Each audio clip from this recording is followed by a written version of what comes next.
تو اللہ تعالیٰ نے انسان کو ایک خاص انداز سے وجود بخشا ہے، اس کا جسم بنایا اور اس جسم کے اندر روح ڈالی۔ اب اس کے ظاہری اعضاء بھی بنائے، اندرونی اعضاء بھی قائم کیے، اور ہر ایک کو ایک ذمہ داری عطا کر دی کہ اس نے اس ذمہ داری پر کردار ادا کرنا ہے کہ اللہ تعالیٰ نے جس میں انسانی کو ہاتھ دیے، پاؤں دیے، کان دیے، آنکھیں دیں، تمام چیزیں عطا کی ہیں، اور ہر ایک کو اپنے حکم نامے کے ذریعے سے، اپنے قانون کے ذریعے سے یہ رہنمائی دے دی کہ اس نے کردار کیا ادا کرنا ہے۔ یعنی ہاتھ کا کام پکڑنا ہے، پاؤں کا کام چلنا ہے، آنکھیں دیکھتی ہیں، کان سنتے ہیں، ناک سونگھتا ہے۔ اب یہ تمام اعضائے جسم اپنی اپنی وہ ضرورت اور جو اس کو حکم ملا ہے اس کے مطابق یہ عمل میں مصروف ہے، اور اگر اس کام میں خلل واقع ہو جائے یا واقعہ کر دیا جائے تو خرابی پیدا ہو جائے گی۔ جب ہم ان کا استعمال درست نہیں کریں گے، غلط کر دیں گے، تو وہ خسران میں آ جائے گا، کفران میں آ جائے گا،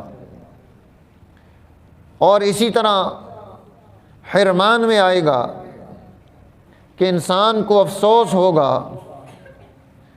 کہ اس نے اس نعمت کو جو اس کا حق تھا وہ نہیں دیا، جیسے اسے استعمال میں لانا چاہیے تھا نہیں کیا۔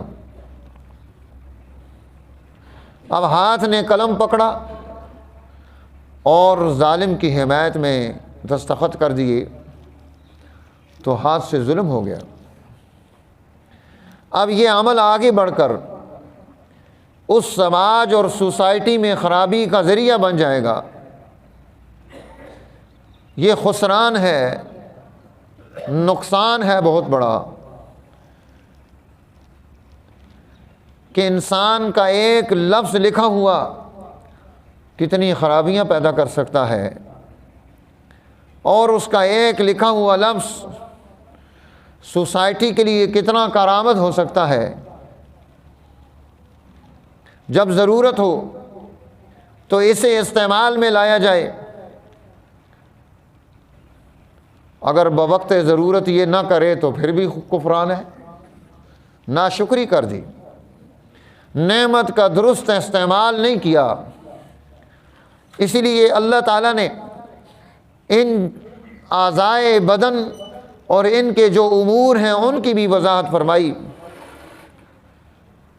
قرآن حکیم یہ بات ارشاد فرماتا ہے، ان الذین تدعون من دون اللہ، جو لوگ اللہ کو چھوڑ کر غیر اللہ کو پکارتے ہیں، اسے ندا دیتے ہیں، فرمایا عباد امثالکم،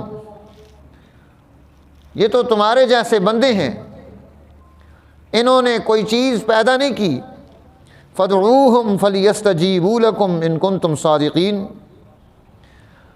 اگر تم سچے ہو اس کام میں انہیں بلاؤ تاکہ یہ تمہاری بلانے پر، تمہاری دعا پر، ندا پر کوئی جواب تو دیں۔ پھر اللہ تعالیٰ فرماتے ہیں الہم ارجل یمشون بہا، کیا ان کے اعضائے جسم اور باڈی نہیں ہے کہ جن پر وہ چل سکیں؟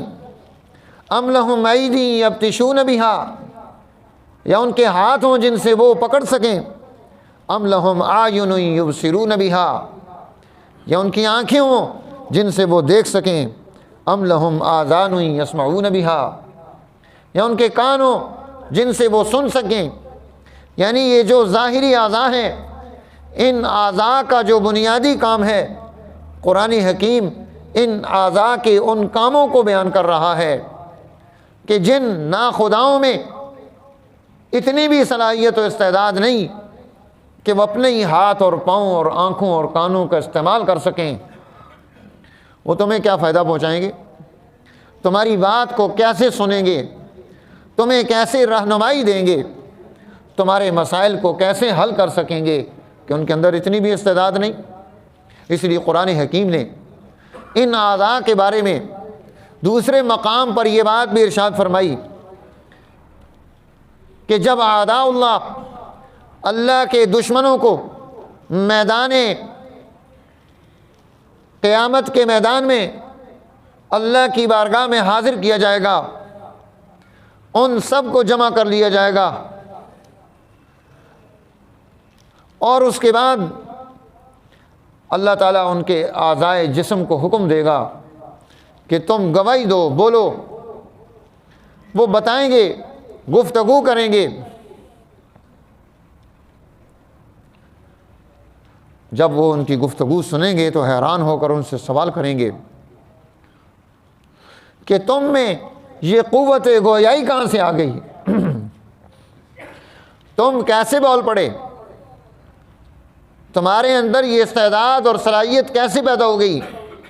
وَقَالُوا لِجُلُودِهِمْ لِمَ شَهِدْتُمْ عَلَيْنَا، وہ اپنی چمڑی سے پوچھے گا تو نے میرے خلاف کیوں گواہی دی؟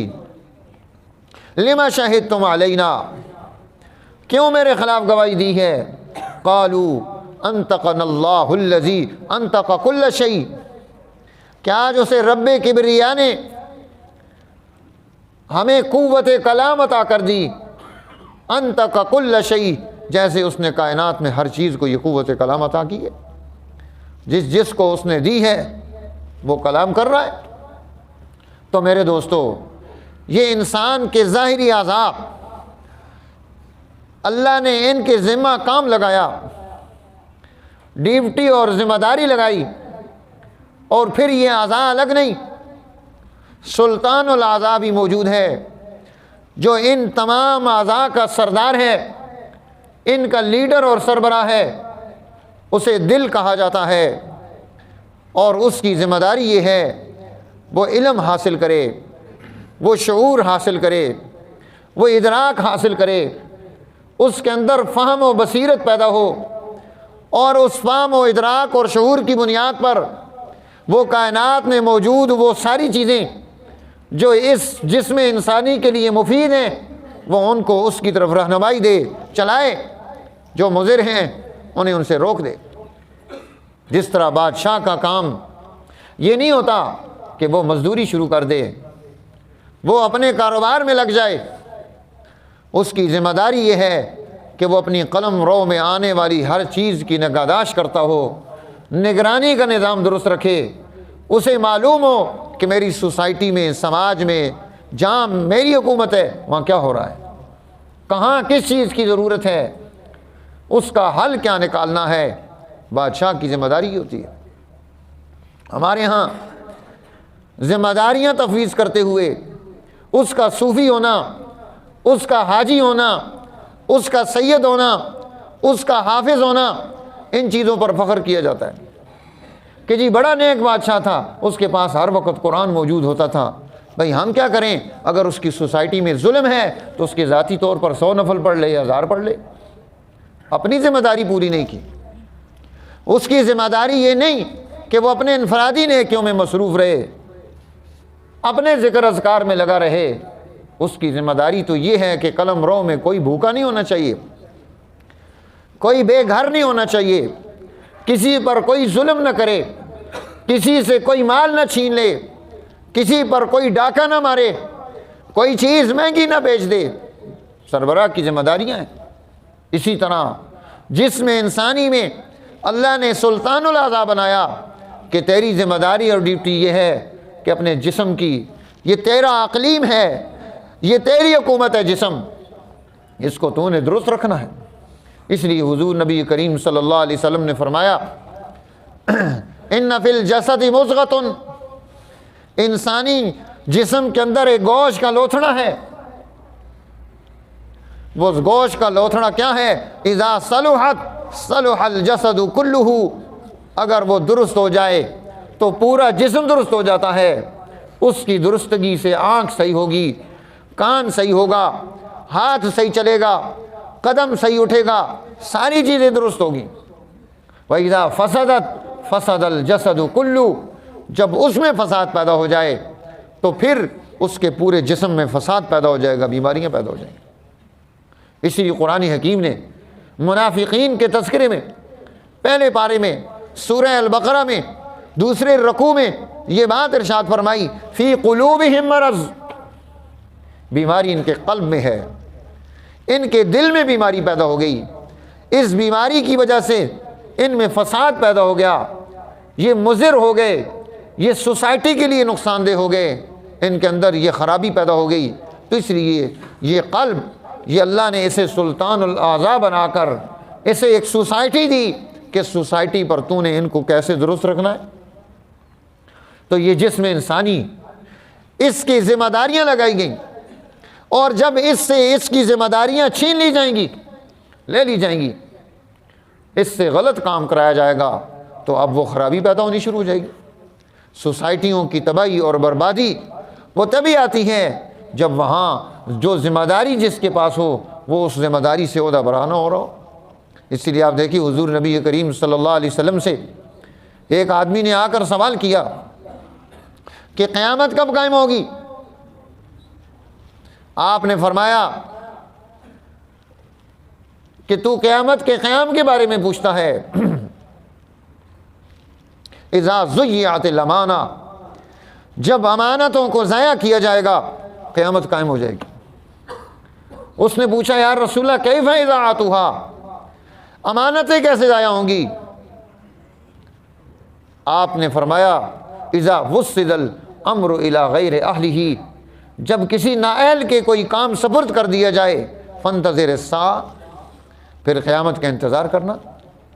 جب کوئی کام جو اس کی ذمہ داری تھی اس سے چھین لی گئی، اسے کسی اور کام پر لگا دیا تو تباہی تو آنی ہے، یا اس سے وہ کام کرایا جو اس کی ذمہ داری نہیں تھی مجبوراً، جیسے ہم اپنے ہاتھ سے، پاؤں سے، آنکھ سے، کان سے کوئی غلط کام لیتے ہیں، یہ ہمارے ماتحت ہیں، تو قیامت کے دن اب اس کے بارے میں بحث پرس کی جائے گی، حساب کتاب دینا پڑے گا، اللہ کی بارگاہ میں حاضر ہو کر ساری چیزیں کھلیں گی۔ تو اس لیے یہ اللہ نے ایک سسٹم بنا کر دنیا میں انسان کو دیا ہے کہ تم اس کے تحت اپنی زندگی کی بنیاد آگے بڑھاؤ، جیسے جیسے تم اس کو درست کرتے چلے جاؤ گے ویسے ویسے تمہاری سوسائٹی میں خیر پیدا ہوتی چلی جائے گی، اور اگر تم اس میں خرابی پیدا کر دو گے تو وہی سوسائٹی جو خیر والی ہے وہ شر میں تبدیل ہو جائے گی۔ اللہ تعالیٰ ہمیں اپنے اعضائے جسم سے درست کام لینے کی توفیق نصیب فرمائے تاکہ ہم دنیا میں آخرت میں سرخرو ہو سکیں۔ وآخر دعوانا